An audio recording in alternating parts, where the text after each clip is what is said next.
92,1 Suara Bangkalan FM, radio informasi dan hiburan satu suara berjuta telinga. Baik mitra pendengar semuanya, setelah lagi informasikan tadi bahwa pada pukul 9 hingga 10.00 ini kita akan ada live talk show ya mitra pendengar semuanya. Spesial live talk show ini dalam rangka memperingati Hari Malaria Sedunia. Kita akan membahas tentang nyamuk pembawa malaria kecil tapi mematikan. Dan telah hadir di studio narasumber kita yang kita tunggu-tunggu.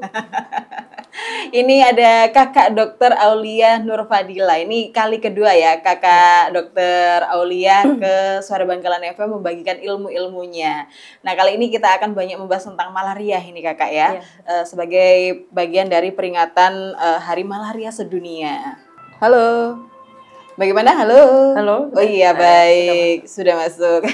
Baik, bagaimana kabarnya Kakak? Alhamdulillah baik. Alhamdulillah. Kabarnya juga. Oh iya baik juga Kak Aulia ini. Ketemu lagi. Oke, ketemu lagi Kak Dokter ya. Kita akan banyak menyerap ilmu Kak Dokter nih. Sama-sama belajar. Insya Allah 60 menit ke depan ini Kak. Jadi banyak. Ya. Kalau kemarin kan berdua. Iya. Sendiri nggak apa-apa, kita seru-seruan aja, oke? Nah, oke, baik Kak Dokter Aulia, ini malaria ini ternyata posisinya kemarin-kemarin itu sudah apa ya istilahnya tuh sudah sempat mereda nih isu-isu tentang malaria ini, tapi ternyata masih ada ya kasus-kasus malaria terutama khususnya di Bangkalan begitu. Nah, untuk pertanyaan pengawalan Kak Aulia, bisa dijelaskan nggak secara singkat apa itu malaria dan bagaimana penyakit ini bisa menular? Silakan Kak Dokter. Ya. Jadi untuk malaria itu sendiri adalah suatu penyakit yang disebabkan faktornya salah satunya adalah nyamuk ya. Jadi malaria itu sendiri disebabkan oleh parasit. Parasit, ya, bukan virus atau bakteri, tapi dia sejenis parasit. Parasit. Jadi berbeda dengan demam berdarah ya? Berbeda. Kalau demam berdarah itu virus. Virus, jadi beda-beda penyebabnya. Cuma memang faktornya melalui sama-sama nyamuk. Gitu. Jadi ada parasit di nyamuk tersebut kemudian tularkan kepada manusia. Oke, baik. Jadi itu adalah malaria. Jadi penularannya itu melalui nyamuk itu sendiri begitu ya. Sehingga yang paling dekat adalah membasmi nyamuknya ini. Betul. Begitu ya. Oke. Nah, apa saja jenis nyamuknya? Kita harus ketahui nih untuk membasmi nyamuk tersebut kira-kira apa saja jenis nyamuk yang menjadi faktor penyebab malaria dan bagaimana siklus hidupnya atau mungkin ada ciri-ciri khusus, Kak? Gitu Kak Dokter, silakan. Jadi untuk nyamuk itu sendiri yang penyebabkan malaria memang beda jenisnya sama si penyebab demam berdarah. Nah, kalau si penyebab malaria ini sendiri nyamuknya adalah nyamuk Anopheles. Itu pun masih banyak jenis-jenisnya dari Anopheles itu sendiri.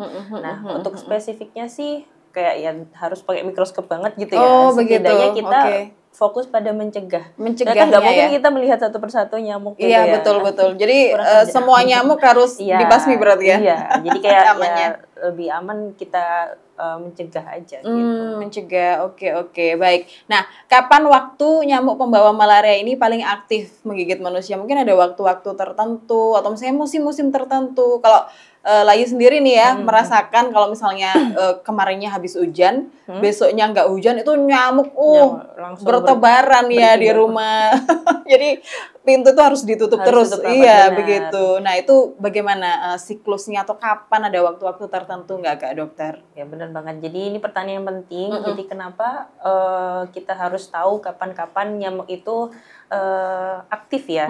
Jadi memang ada waktu-waktu tertentu terutama di malam hari. Malam hari, Jadi malam hari ini nyamuk Anopheles ini yang khusus untuk malaria ini lebih aktif. Jadi mungkin ya tengah malam ya. Kalau kita malam-malam masih keluyuran tuh hati-hati. Ketemu nyamuk di itu mana-mana. Jangan nih gitu. Iya. Nah, kadang ada nyamuk juga yang ngikutin kita gitu. Suka gitu. Ya apa itu ya namanya ya? Stalking kita gitu. Iya. Nah, itu seperti itu dekat-dekat kita. Jadi malam hari berarti ya, malam hari atau ada tempat-tempat khusus misalnya nyamuknya suka di tempat yang seperti apa dan lain sebagainya. Jadi kalau tempat-tempat khusus itu ya tentunya tetap tempat-tempat yang lembab, yang gelap gitu ya. Jadi kayak sukanya yang tempat-tempat yang jadi kayak lembab gitu, jadi gak kena sinar matahari, terus jadi tertutup gitu-gitu. Jadi itu lebih nyaman dan lebih lembab buat si nyamuk Oh, gitu. begitu. Jadi kalau bisa sih Oke, jendela-jendela oke. kalau pagi itu ya dibuka.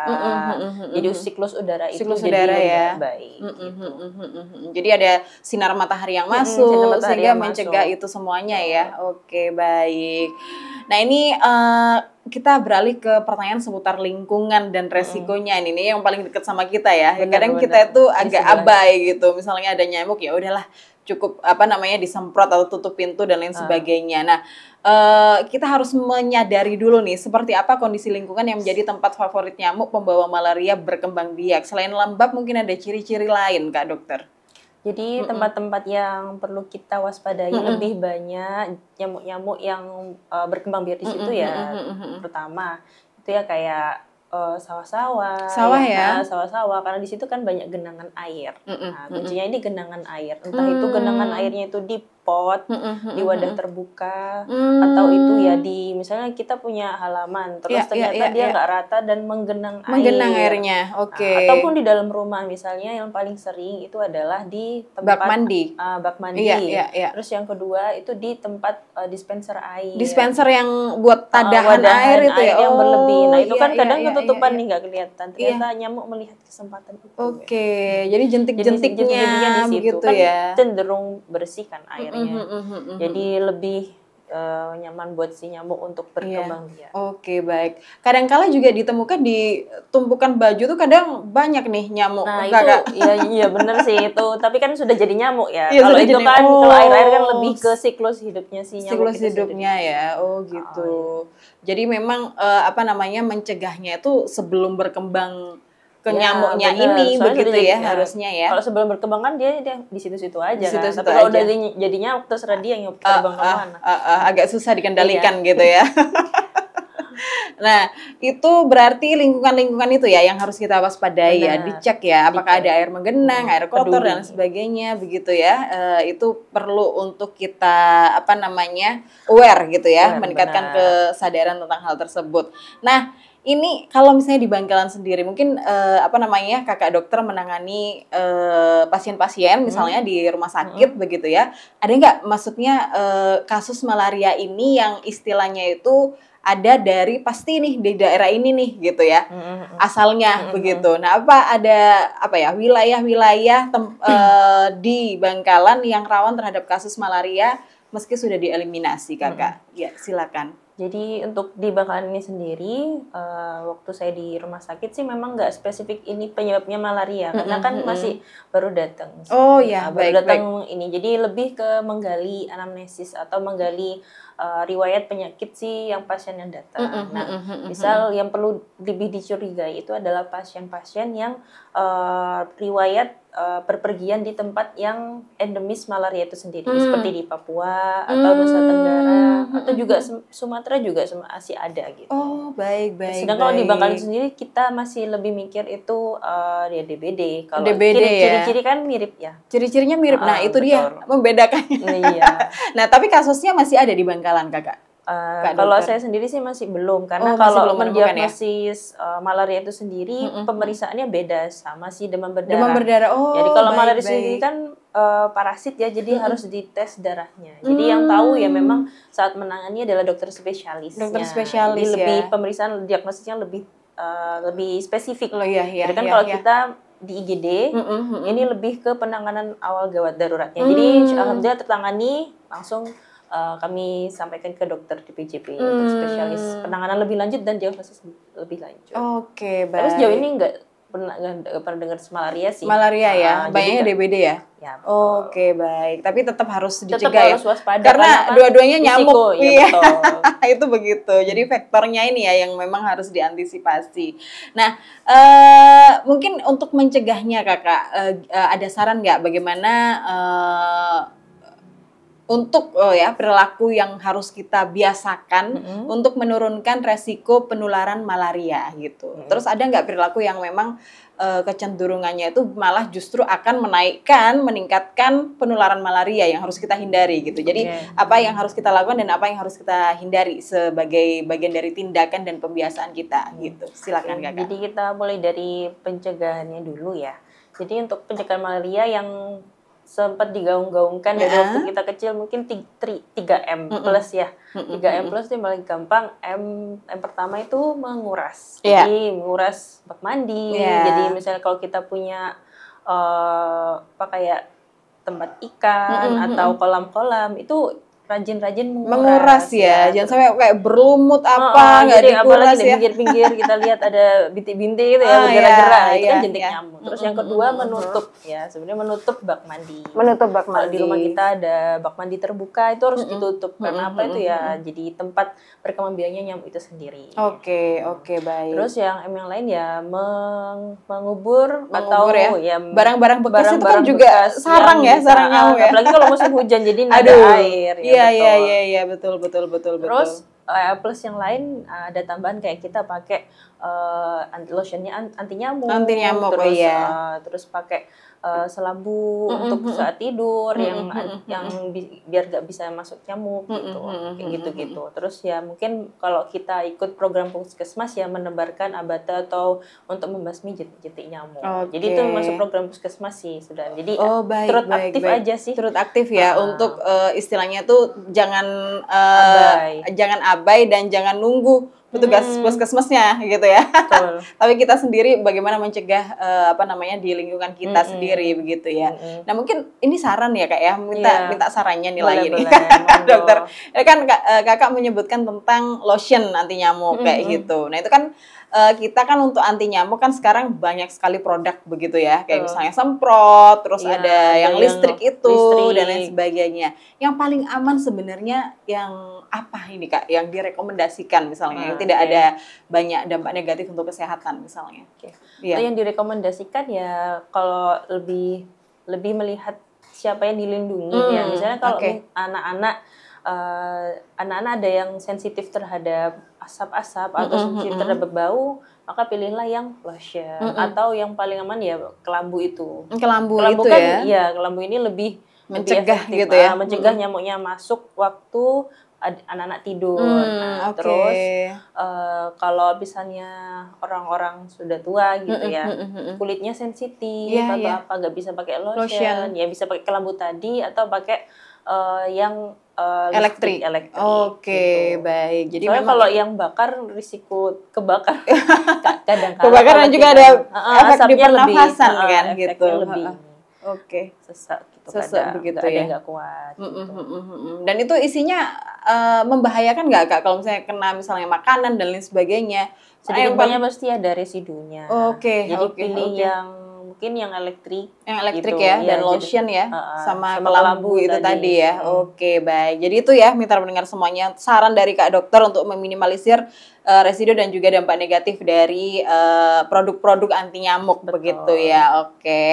Nah, untuk bagaimana pertanyaan selanjutnya, kita mau nyapa dulu nih orang-orang yang ada di TikTok ya. Boleh ini disapa dulu Kak, ini ada beberapa komentar. Bangkalan serasa hidup. Nah, apanya nih yang hidup nih? Hidup. Insya Allah hidup. Hidup dan jaya selalu. Terima kasih. Amin. Bapak Ian 25. Kemudian ada Pak Akzain, Pak Dadang sekarang teknisi radio ya. Nah, Pak Dadangnya sedang sibuk ini sekarang. Nah, ternyata kita ada telepon ini Kak. Kita coba mengangkat telepon ya dari mitra pendengar semuanya. Selamat pagi, halo. SBFM, selamat pagi. Iya. Semangat pagi, Le. Baik, dari Bapak siapa di mana? Iya, Pak. Pak Ari di Jogotole. Bapak sehat Pak Ari ya hari ini. Silakan pertanyaannya Pak Ari. Selamat pagi Bapak Ari.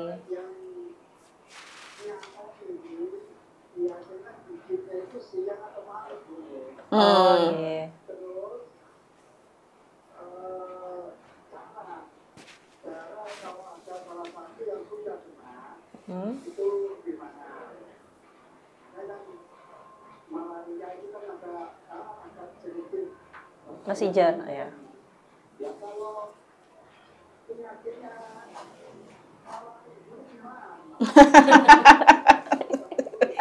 Baik.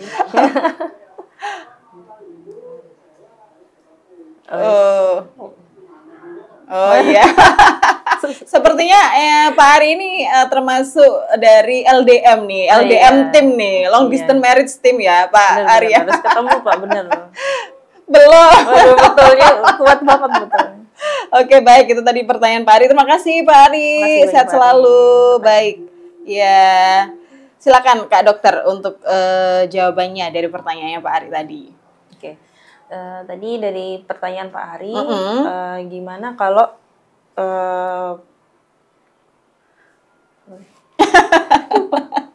ini untuk malaria, kapan nyamuknya kapan? Jadi, pagi atau malam? Malam ya. Jadi untuk malaria itu sendiri nyamuknya memang sebenarnya pagi sore malam ada, tapi lebih aktif di malam hari. Terutama tengah malam. Jadi kalau kita perlu keluar malam hari, jadi harus lebih waspada. Waspadanya gimana, Pak? Baju yang agak panjang-panjang atau pakai tadi lotion, benar.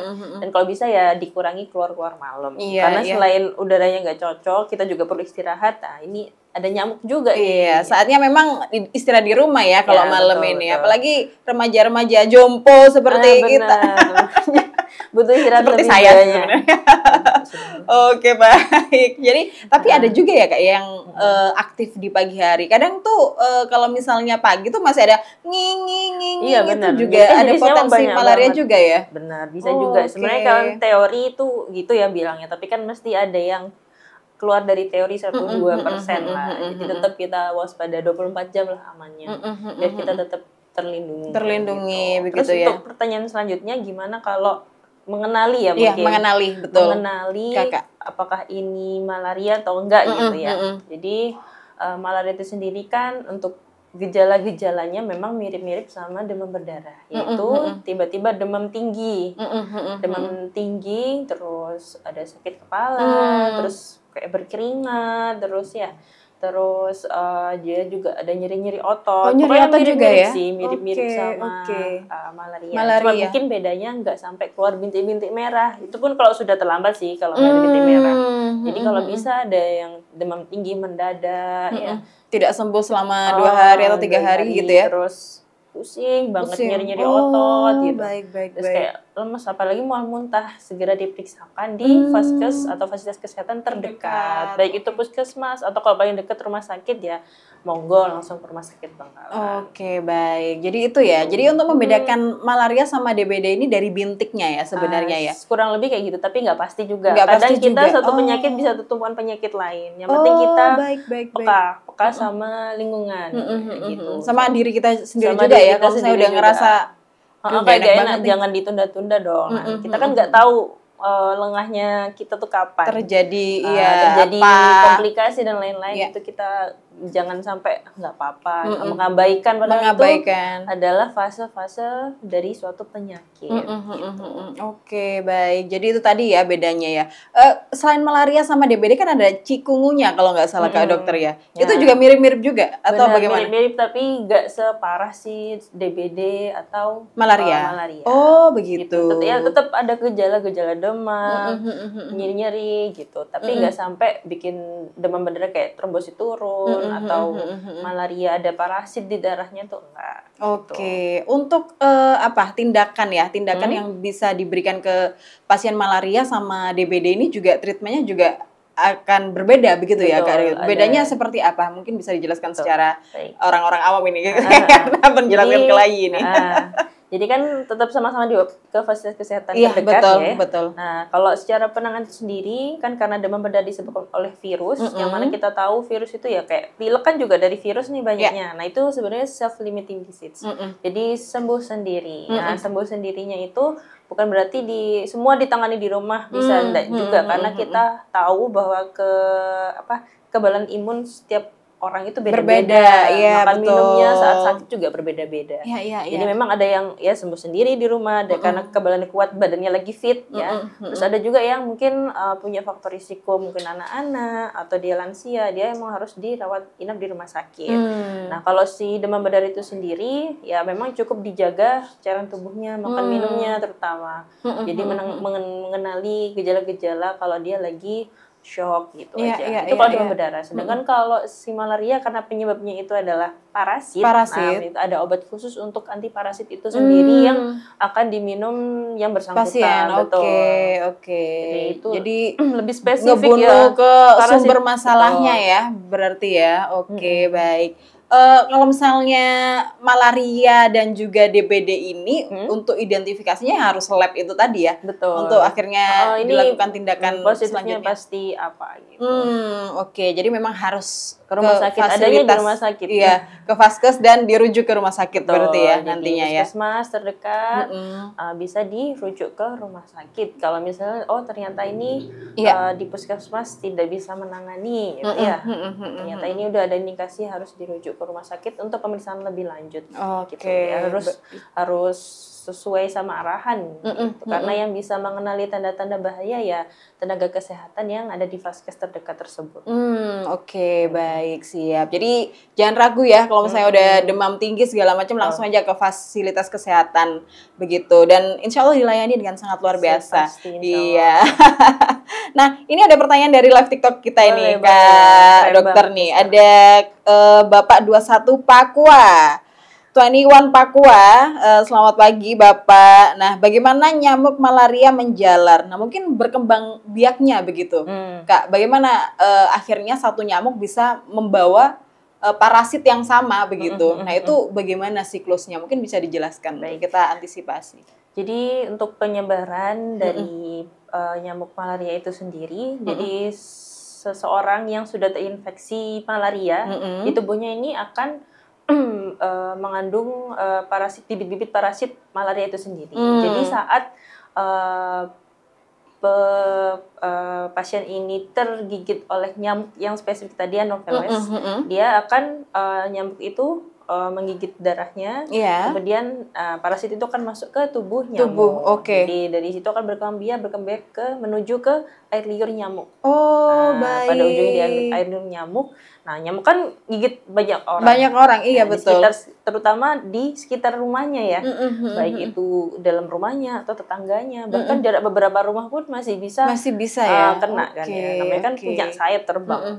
Di air liur itulah nanti akan digigit satu orang, pindah lagi, kena air liur lagi. Ya, jadi itu penularannya seperti itu ya? Seperti itu kurang lebih. Makanya harus benar-benar dicegah dari nyamuknya itu. Kalau bisa ya sebelum jadi nyamuk ya. Iya. Jentik-jentiknya. Betul. Biasanya ada fasilitas juga fogging. Nah itu juga bisa mengatasi ya Kak ya. Ya betul. Jadi kalau sudah banyak kasus di suatu tempat ya terdeteksi kok barengan nih, mesti kan barengan nyamuknya yang lebih sama kan, nyamuk yang sama.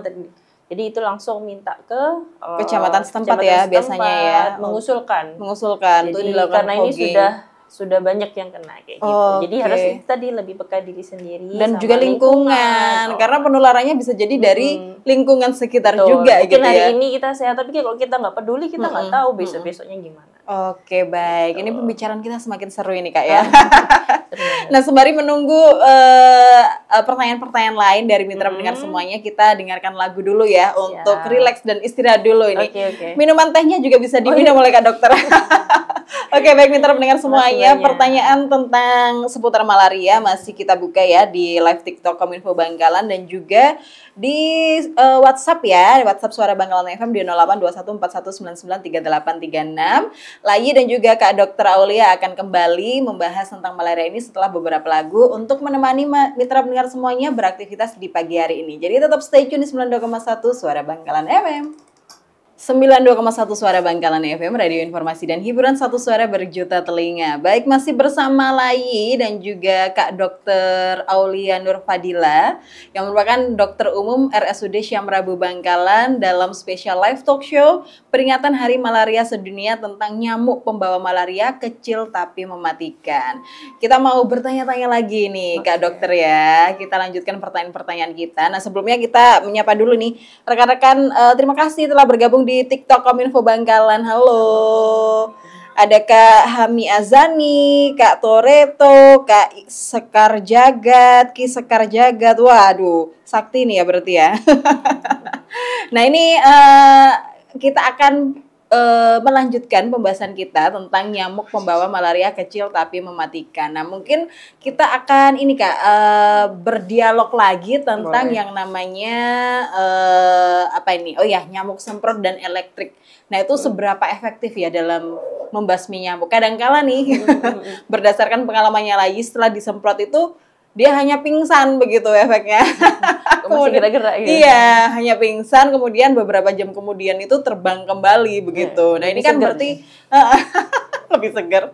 Nah, ini kan berarti tidak terlalu efektif. Nah, apakah ada nih saran dari Kak Dokter yang memang efektif untuk membasmi nyamuk ini? Silakan.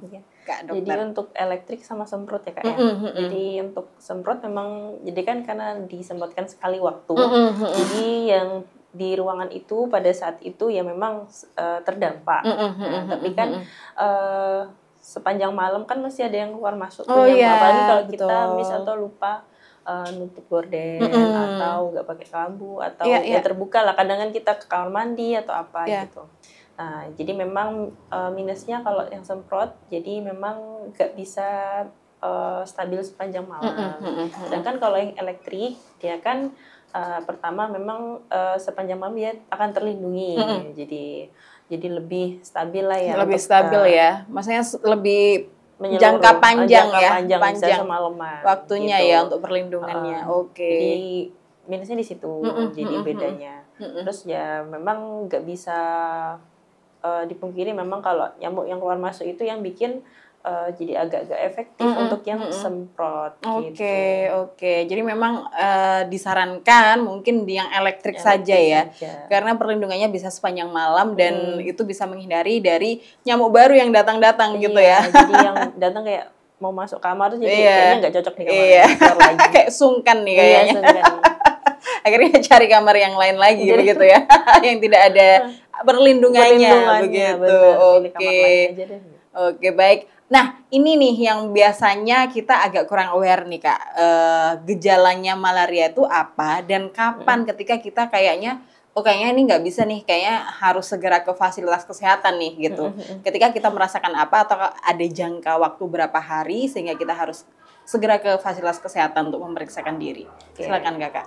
Jadi untuk gejala malaria itu sendiri memang mirip-mirip sama demam berdarah ya Kak ya. Jadi kapan kita harus nih benar-benar waspada, terutama yang paling gampang ya riwayat perjalanan. Kalau kita habis dari tempat-tempat yang memang endemis malaria di Indonesia seperti di Papua, terus di Nusa Tenggara atau juga Sumatera, ya itu kan masih cukup tinggi di Indonesia. Jadi terus suatu saat kita misalnya balik ke Bangkalan nih, nah kayak gitu, terus kok tiba-tiba demam, terus pusing, terus nyeri-nyeri otot, nyeri kepala, mual muntah, pokoknya gejala demam dan teman-temannya lah. Jadi setelah berpergian ke tempat-tempat yang rawan, endemis malaria. Jadi kurang lebih untuk inkubasinya tuh sekitar 10 sampai 40 hari ya, 1 bulanan lah. Dalam 1 bulan terakhir, apakah kita ada riwayat perjalanan atau mungkin lingkungan kita gitu. Jadi memang bisa kita waspadai gitu. Gitu malah kita poin tambahan lagi untuk lebih waspada dan memeriksakan diri ke fasilitas kesehatan terdekat. Kayak gitu. Jadi jangan ditunda-tunda lah. Jangan ditunda-tunda ya. Jadi kalau misalnya tetangga nih, kita dengar ada nih tetangga malaria. Ya ternyata misalnya 2 hari kemudian kita mulai meriang-meriang segala macam. Bisa langsung aja ya ke fasilitas kesehatan ya. Pokoknya sempat bersinggungan lah, gitu kan nggak ada salahnya kan kita periksa sebelum kita maksudnya oh sudah terlambat gitu. Kadang kan kita perlu mencari informasi. Dan kalau misalnya aman, bagaimana ke depannya gitu. Apakah kita perlu kontrol ataukah rawat inap misalnya, gitu. Tanda-tanda bahayanya lah kita harus bertanya ke yang lebih mengetahui. Gitu. Yang lebih profesional, yang ahli di memang di bidangnya. Oke, baik. Nah, salah satunya bisa memeriksakan diri ke RSUD Syamrabu ya.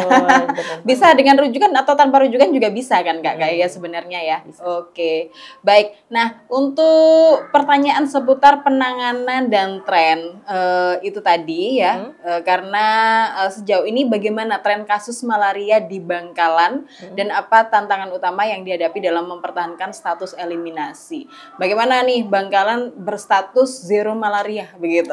Nah, apakah ada tantangan-tantangan khusus mungkin bisa dilihat dari perilaku masyarakat yang mungkin Kakak ingin memberikan gitu, silakan. Jadi untuk tantangannya memang alhamdulillah kita statusnya zero malaria status eliminasi ya. Yang mana kita dalam beberapa tahun terakhir ya alhamdulillahnya tidak ada laporan adanya malaria. Tapi kan tidak menutup kemungkinan karena kita ya migrasi orang-orang merantau kan pasti banyak nih orang-orang. Apalagi habis lebaran kemarin ya, banyak orang dari mana-mana pasti merantaunya yang jauh-jauh ya ke Papua, ya ke Sumatera dan lain-lain ya untuk mencari nafkah ya waktu kembali.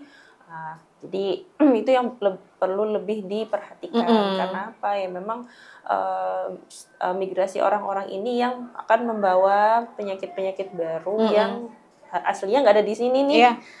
Ternyata kok ada dibawa gitu, begitu ya memang ya. Apalagi kan masa inkubasi dari penyakit itu sendiri kan sebulan. Jadi dalam sebulan itu belum tentu muncul gejala langsung. Jadi merasa sehat-sehat saja ternyata sudah terinfeksi ya. Apalagi sebelumnya enggak tidak mempersiapkan diri sebelum pergi keluar. Misalnya di suatu tempat kayak kita mau pergi ke Papua. Nah, kita harus apa aja nih persiapannya kayak gitu-gitu. Sebenarnya orang-orang yang misalnya harus pergi ke tempat-tempat endemis malaria itu memang harus konsultasi dulu ke tenaga kesehatan terdekat atau ke spesialis untuk ada perlindungan khusus nih untuk mencegah malaria itu sendiri. Agar saat balik ke tempat asalnya misalnya di Bangkalan tidak membawa penyakit ke keluarga atau lingkungan sekitar. Oke, baik. Nah, kalau misalnya malaria sendiri memang ada vaksin Kak? Enggak ya? Enggak ada ya? Lebih ke pencegahannya ada. Oke, baik. Obat-obat yang parasit itu. Karena kan beberapa penyakit ada vaksinnya ya. Kayak misalnya kita mau pergi haji, umrah itu kan harus ada vaksin dan lain sebagainya. Meningitis dan lain sebagainya itu ya. Kalau misalnya malaria memang dari perilaku dan pola hidup aja yang bisa kita cegah ya. Juga bisa ada obat yang diminum sebelum ke mana? Bepergian. Nah, itu makanya konsultasi dulu. Obat apa sih yang harus diminum? Biar daya tahan tubuhnya lebih baik dan juga mencegah kalau misalnya pun tergigit itu nggak sampai si parasit itu berkembang dalam tubuh kita.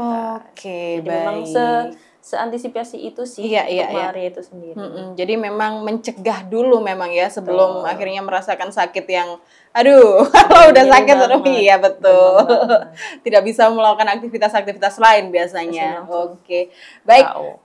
Baik. Nah, ini karena waktu sudah menunjukkan 51 menit lepas dari pukul 9 waktu Indonesia Barat ini Kak ya. Sehingga ini kita talk show-nya akan kita akhiri, tapi terakhir mungkin pesan dari Kakak dokter nih dan imbauan kepada masyarakat agar tetap waspada terhadap bahaya malaria terutama dalam menjaga lingkungan rumah. Mungkin bisa disampaikan pesannya untuk masyarakat. Ya? Iya. Baik, untuk pesan-pesan untuk warga Bangkalan terkait pencegahan malaria itu sendiri yang pertama adalah jaga kesehatan dan kebersihan lingkungan. Terutama yang tadi sudah dijelaskan bahwa genangan-genangan air tolong banget untuk dihilangkan. Jadi maksudnya yang mana kayak ada wadah-wadah tidak terpakai, terus tergenang air, mohon di kolam-kolam begitu ya. Dibersihkan ya 3M plus tadi, menguras, menutup dan membuang genangan-genangan air gitu. Sama plusnya adalah larvasida abate yang program puskesmas. Jadi mendukung program-program pemerintah terkait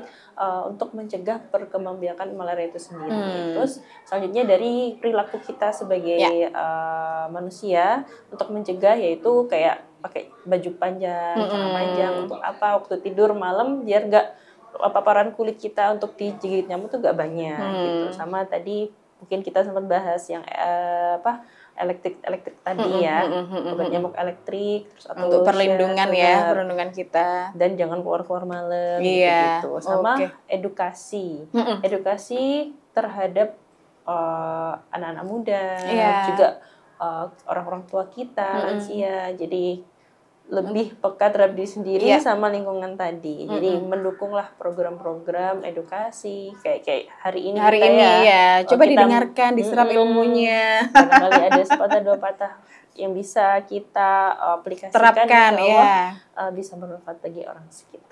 Oke, baik. Luar biasa Kak Dr. Aulia. Mantap selalu. Baik Kakak, terima kasih banyak ya. Semoga yang telah Kakak bagikan ini sangat bermanfaat dan juga insya Allah kita harus konsisten menerapkannya untuk mencegah penularan malaria, mencegah dulu daripada harus mengobati, begitu ya Kak Dokter ya. Baik, terima kasih banyak sekali lagi Kak Dokter Aulia. Kalau misalnya nanti nanti nextnya bisa ya kita undang lagi ya untuk membahas isu-isu yang lainnya lagi. Jalan lagi. Oke, baik mitra pendengar semuanya, itu tadi adalah talk show kita dalam rangka peringatan Hari Malaria Sedunia yang diperingati setiap 25 April tentang nyamuk pembawa malaria kecil tapi mematikan bersama Kakak Dr. Aulia Nur Fadila selaku Kakak Dokter Umum RSUD Syam Prabu Bangkalan. Demikian kami akhiri dulu talk show ini. Terima kasih banyak atas kebersamaan mitra pendengar semuanya dan juga mitra pendengar semua yang bergabung di TikTok. Terima kasih banyak. Halo, bisa dada-dada Kakak. Pasti sudah bergabung. Iya, terima kasih sudah bergabung di live TikTok kita juga. Dan mohon maaf apabila ada hal-hal yang kurang berkenan selama lagi dan juga Kak Dr. Aulia menemani mitra pendengar semuanya. Demikian kami mohon pamit undur diri dulu. Wassalamualaikum warahmatullahi wabarakatuh. Selamat pagi dan salam SBFM.